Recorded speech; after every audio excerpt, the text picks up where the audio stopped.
It's a comedy horror, obviously you'd hope with a film like this because, I mean, come on.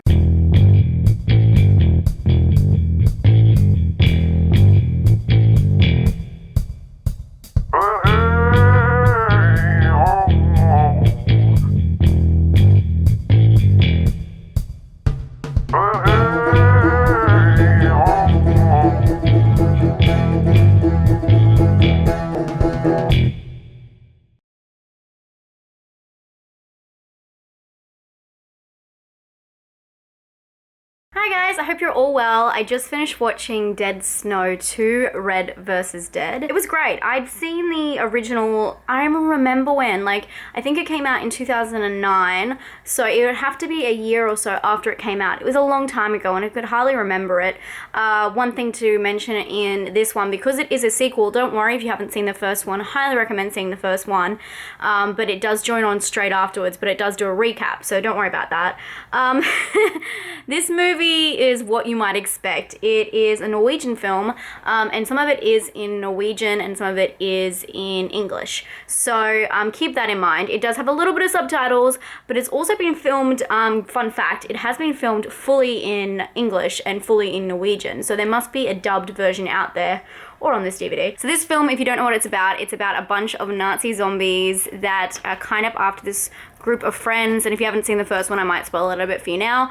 Pretty much in the first one, same thing happens. They're after these friends, and then one of them gets away and ends up getting in a car at the very end, and what the Nazis are actually after are this Nazi treasure, whatever the hell that means. Coin falls out of his pants when he gets into the car, so that's like the remaining of the treasure they're after, and they go after him after that, and that's kind of where the first one ends. Where the second one picks up, he is kind of fighting the zombie Nazis again, and he gets away. And then the funny thing about it is the first one, he actually loses his arm to the zombie Nazis. So in this one, he wakes up in hospital and the doctor tells him straight away, oh my god, you know, we found that you had lost an arm, but thank god we found your arm. And obviously because it's snowing in Norway, they were able to keep the arm at the right temperature it would take to reattach it and it to be all fine.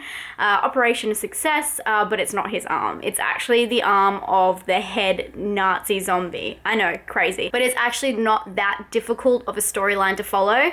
The great thing about this film is it's filmed really well. It's a comedy horror, obviously you'd hope with a film like this because, I mean, come on. The dialogue's quite good, and the best thing is everything is in the details, so there's all these little bits and pieces happening all over, and subplots and things like that that really make it. Scenes that don't add anything really to the meaning of the film or whatever, if there is a meaning of the film, but really make it, and that's kind of what these comedy horrors are all about. There is an aspect or a subplot of these American guys coming over and they're like the zombie squad and helping them, and that's kind of funny in its own respect just because it kind of takes the piss out of America a little bit, just because they feel like they're coming in and like saving the day, and they're very like stereotypical Americans.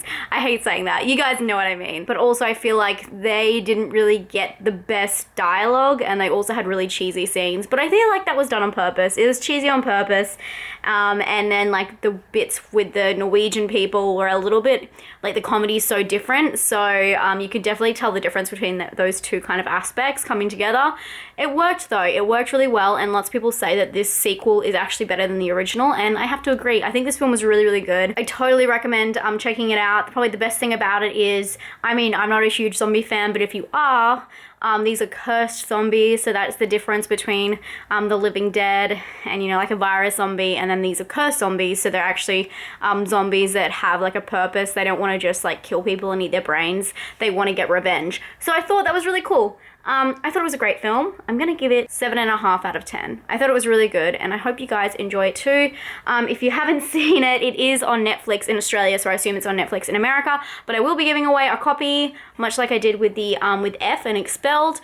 Same thing, just go to my Facebook, link is down below, and there will be a picture, and just answer the question in the picture, and you go in the draw. This is, again, R-rated, so please 18 plus, and it is in a PAL format, region 4, so Australia is, yeah, or wherever you are, if it's region 4, this will work, or if you have a region-free DVD player, but I'm just letting you guys know if you get this and it doesn't work, that's why.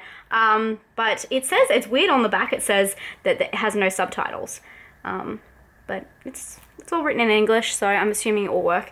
I hope you guys are having a great day, and I'm sure a lot of you guys have seen this film. Thumbs up from me, and I'll talk to you guys tomorrow. Stay spooky. Bye.